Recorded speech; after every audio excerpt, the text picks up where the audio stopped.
barkong karaan. Para sa mahilig mo sa kayo barko, may numdum pa ba mo sa adtong barkong karaan nga baryo ko kalyong makana biyahing Bohol gikan sa Cebu. Barkong karaan. May barko,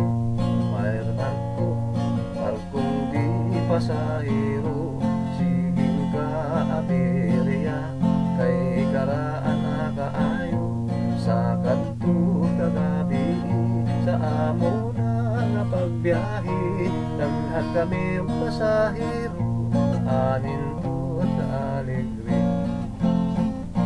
Na, pabor, stribor, ang mando sa kapitan, pandidiretso ang vapor, nahibulong ang tanan, isosiyo iadto sa opisyal ni primero, matugpo ay kasukap kay nasangat lamang kita.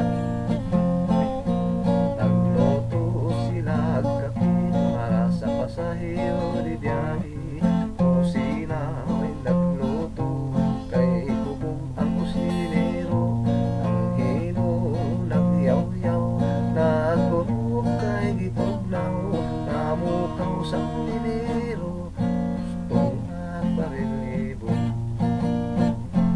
Ang parser isuroy na sa tikit ng ulita, nagkalingaw silang kitat sa pasahirang dalaga, ibadlong niya ang buhay sa kasilyas, nagugoy-ugoy, ako din na kay magtungan silang duha.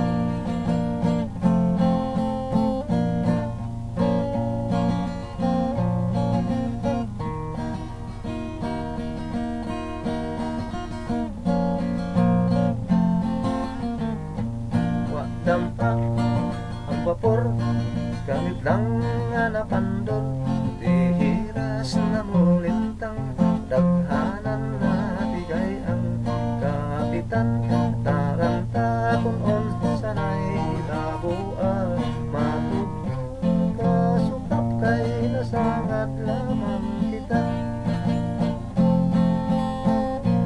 Ang mga makinista naglumba sa pagsaka, kay ang ilang makina sa tubig nilangoy na, napunay dilensya, kay ang barko nabuslot na, kinahanglan dayong biyaan, sa buti mamanhin na.